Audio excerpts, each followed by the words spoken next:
Peacock 45 here, and the year is 1887, and I have a shotgun. Let me prove it. How's that for proof? Yes, I have a 12 gauge because the year is 1887. I could have a 12 gauge for a long time, couldn't I? Anyway, this is armed in 1887, and you know the drill. We're going to select or show you 3 firearm choices from the year 1887, and that dollar right there might have been used to buy one of these, perhaps, okay, because it was made in 1887. And actually a couple of these firearms are old. We don't always have old guns, you know, but the style of firearm that was used back in the day could have been a U-Birdie, a replica, or anything, right? But today we happen to have a couple of these that are actually from that era. So again, you know the drill. These are not necessarily my choices, John's choices, or your choices, okay? But they would be 3 choices somebody probably made, okay? And it would be, you know, fairly logical. Maybe less logical than you or me. So, yeah, that's the drill. And before I check them out. And so 3 guns, and many of you can already tell that, or many of you are already thinking, oh man, nice firearms. Some of you might not. You know, I joke sometimes about old guns like this. Someone go into a pawn shop and they're looking for a polymer pistol, and they say, oh, it's that old piece of junk. Well, most of us know they're not pieces of junk, right? So I'm sure those caught your eye. Yeah, 1887. Gosh, I can barely remember it. I was pretty young. And Grover Cleveland, I remember, was the president of the United States. It was the first year that Groundhog Day was observed, I know, okay? I kind of remember a lot of people, my family, talking about groundhogs for some reason every spring. And what else was going on? Oh, Buffalo Bill's first Wild West show. It opened in London, as I understand, in 1887. I didn't get to London, you know, back then. Gosh, I don't know what else. See, you had the Groundhog Day. I know that Shoeless Joe Jackson was born in 1887. Without shoes, I'm sure. And one of our favorite characters of the West, Doc Holliday, died in 1887. So Doc Holliday was leaving the world as Shoeless Joe was coming in. Shoeless, right? So interesting year. I'm sorry you all weren't there, so I wanted to give you some data about that. So yeah, three possible choices. I don't know how many of the average Joes had coach guns or sawed off their shotguns. Don't know how popular that was to do in general, unless they knew it was going to be a self-defense shotgun, because there were no laws back then. You had to have a 18-inch shotgun barrel, right? But the shotgun is a mainstay, and of the 3 firearms, you know, the drill, check the playlist. You know, we've done 3 or 4 videos like this. The shotgun, rifle, and handgun, okay? True enough, if you were living then, if you were living now in 2021, if you were alive today and you had to choose, you know, 3 firearms, I don't know, maybe one of them would not be a shotgun, or maybe one of your choices of the 3 would not be a handgun. You know, I don't know, or a rifle. You know, you'd want 2 different handguns and then a shotgun. I don't know. But what we're doing is a typical, maybe, or a sensible, logical choice in each of the 3 types of firearms. So I would say probably a lot of people would have had a longer barrel. Maybe they wouldn't have sawed it off, but then some would. So a good old double barrel shotgun, not a bad choice. And you've already seen it's not a bad choice. Let's shoot something different here. I don't know if they had a lot of plastic shotgun shells back then, but we do today. And I think the hammerless, internal hammered shotgun, double barrel, those were around, or single barrel, for a long time. I in doing some research, learned, I know months ago, that there were some of those actually invented in the early 1800s, really. But I think in America, there weren't many of those in use with, you know, cartridge guns until, I think, 1870, late 1870s, okay? But anyway, in 1887, they would have been around, and it might have been his choice or her choice to have one that had internal hammers instead of the rabbit ear hammers, right? A little smoother, maybe, to operate, and less likely to hang on the saddle or whatever. So let's just shoot this thing again. And let's put one on this target here. Or how about well, we'll put one right in the middle. Oh, nice. And let's just see if I can hit that pop without, let's don't do that. Sometimes we get buckshot back off that wood. I'm gonna shoot that red 2-liter. Boom. So a shotgun, still, even though it has a short barrel, it will reach out. And that's just bird shot. So, you know, you always have a reason, a purpose for a shotgun. You know, if you're out in the wild, bird hunting, various types of game for hunting, that, you know, the rifle's a little too much and or hard to hit with. So a shotgun is just a mainstay. It might have been in the wagon. You know, I don't know how many people who were strictly on horseback had a shotgun and a rifle. Maybe some did, but just depending on how you're traveling. So shotgun, pretty cool. That would have been a good choice, you know, a viable choice, a shotgun. And like I say, that was internal hammers. That would have been a pretty good choice. And yeah, just good old gun. Well, let's look at the handgun. You want to? One obvious choice would be a Colt single action. Of course, and this is the Frontier model in 4440. And this person, you know, for whatever reason, might have wanted the 7.5-inch barrel, the longer version of it. Maybe something of a firearms aficionado. Look at that. He has ivory, or she has ivory grips on this firearm, and even embedded a dime for the time of the year that they bought it, you know, 1887. Pretty cool. So they wanted to remember when they bought it, maybe. But a good old Colt single action's hard to beat, and this one's in, you know, 4440. So they might have had another rifle, who knows, or had owned one in the past that was chambered in 4440 to match up. Now this one's 4570. So let's shoot this thing. Oh, is this an act of love? You know what I have to do here? This thing was made in 1887, which means black powder, and it's perfectly clean. So look what I'm doing. Which one of you is coming over here tomorrow and cleaning this firearm for me, inside and out? Yeah, almost didn't do this, but I decided y'all are worth it, right? Okay, good old 4440 black powder cartridge. I haven't shot a good while. I don't even remember where to hold. Boom. Nice, nice. Oh yeah, black powder. And we have to try one on the cowboy, right? All right. Boom, got him. Little left. I believe that was it. Let's test our flinch though. That wasn't it. Yeah, there we go. That was it. Good old black powder. Look at that thing. See how dirty it gets right away? Yeah. Yep. I bought this new, 1887. I didn't take good care of it, did I? Let the finish just wear off, because it started out blue and color case hardened, and I don't know, I put too much oil on it, I guess, but it has worn quite a bit. So yeah, nothing like that, I'll tell you. 4440 becomes a mess. So this would have been a pretty good choice. We'll keep it watered down, because 4440, while not quite as powerful as 45 Colt, there is nothing to sneeze at all, and very popular, and also compatible with a number of rifles that the 45 Colt was not compatible with, even though the 45 Colt was more common caliber, according to all the statistics and the numbers and everything. So we won't get into that argument, but really, really nice a choice. And of course, you know, the Colt single action is very, very common in the day. The ergonomics are just wonderful, the simplicity of it. So it would have been a very logical choice, not a tough choice to make, right? There are other handguns, of course, but this would have been a pretty good choice. And like I say, it's all dressed up here in ivory, so this person had good taste in firearms, I think. And this would take care of business with the 7.5-inch barrel, 7.5-inch barrel.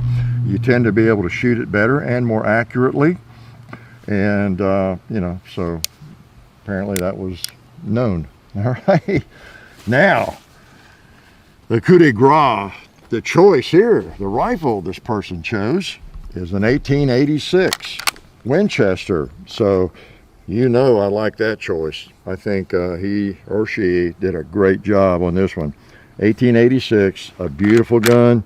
John Browning's first lever gun, and designed to be able to withstand the pressures and everything of a 45-70 cartridge to compete with Marlin at the time. They had one, was a model 1881, I think.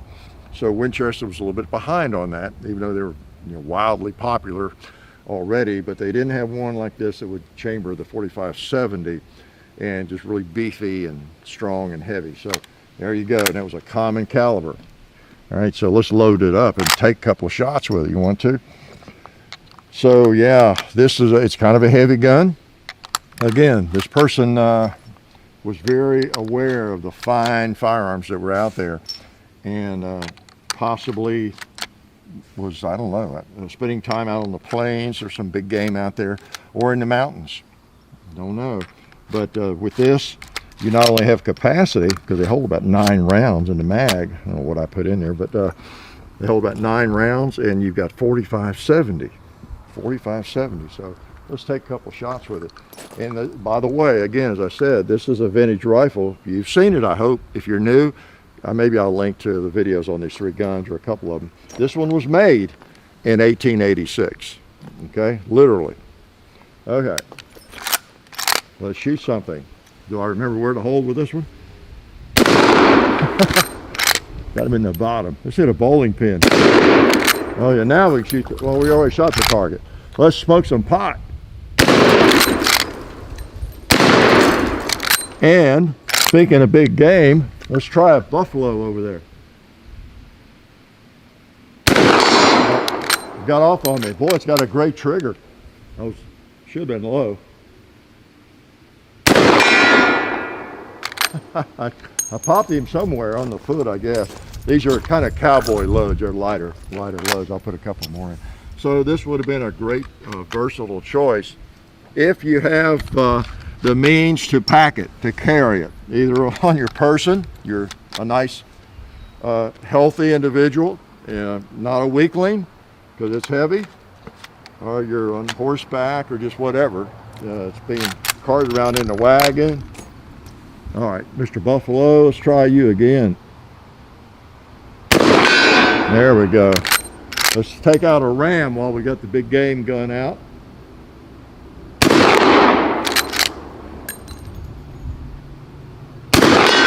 Yeah, got another round here. Bowling pins. Nice.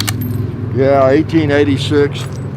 Very powerful round for the times, for any time, and a big old heavy gun that would again be really, really versatile.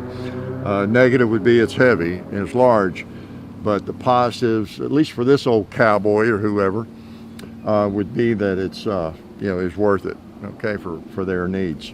So really, really viable choice there, the 1886.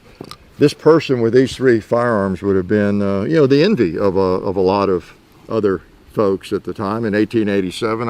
I would guess, because how do you do better than a Colt single action? Even though there's other choices, how do you definitely do better than an 1886 Winchester anytime in history?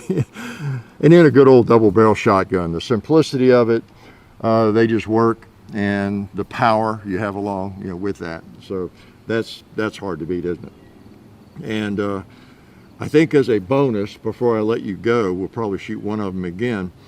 But again, the 1887, think of the time period, and it's always interesting to think about this. I know we mentioned this before, how the people building this firearm and that coin, building that coin, they rode to work on a streetcar. I don't know. They rode to work on a horse probably, and rode home on a horse, or horse and buggy, or they walked, depending on where they were.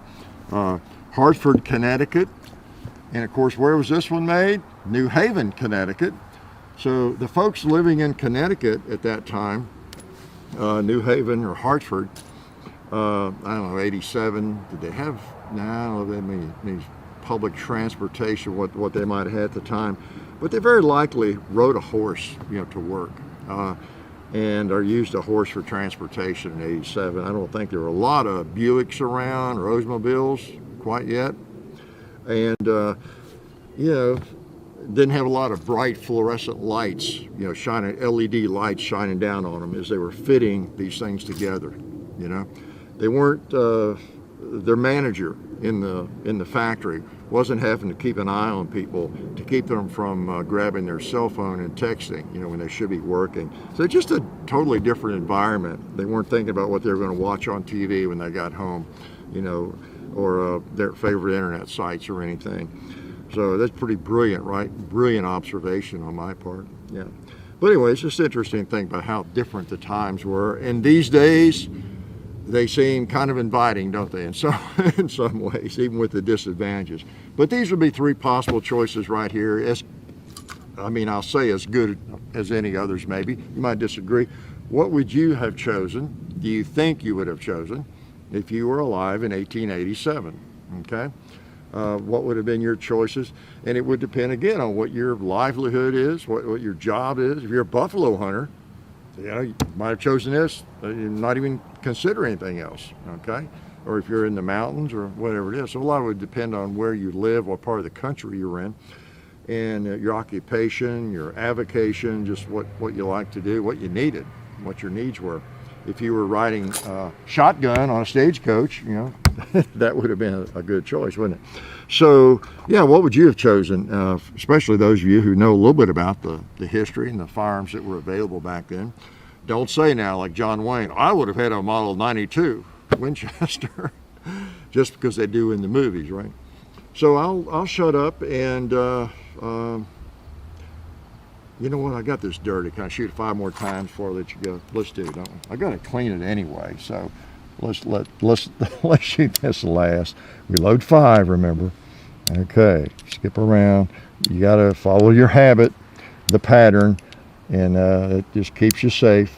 Okay, even though we're on the range. All right. What do we got here?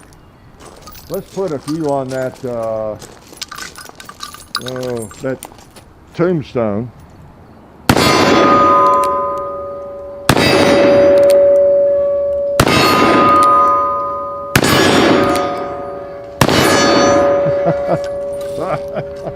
I can easily count my rounds on that, can I?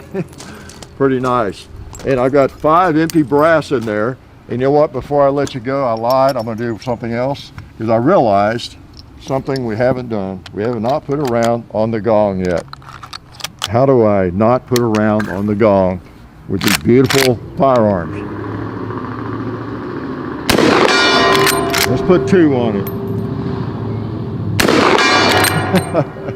Yeah, just had to do that. I just realized I was negligent. And I didn't fire black powder in this. I could do that, but the cleanup wouldn't. It's enough that I fired that 6-shooter for you, okay? So anyway, guns of 1887, armed in 1887. 3 possible choices. What would you choose? Something like this, something lighter, something smarter. I'm sure you wouldn't choose exactly what I would choose because you're a lot smarter than I am, right? So anyway, share. Life is good. Tired. It's a long walk from where I had to shoot that. Oh man. Oh hey, didn't see you guys there. Since you're here, I want to let you know about our friends over at Talon Grips and Ballistol, talongungrips.com. Check out everything they have over there. You can get lots of different grips, the stick-on grip textures for your handguns and rifle grips, so go check them out. Also Ballistol, they're a firearms lubricant or anything else you might need lubricating. It's water soluble and non-toxic. Been using it on the compound and cleaning all of our guns. It's a cleaner and a lube for over 10 years. So Ballistol, Talon Grips, definitely check both of those companies out. And also, while you're on the internet, don't forget to go to hickok45.com. You can also find us on Facebook, Hickok45, Twitter, Hickok45, Instagram, The Real Hickok45, and also I have an Instagram page where I post behind the scenes stuff and different things like that. John, John_, HICKOK45 on Instagram. And the next thing you have to do is watch more videos.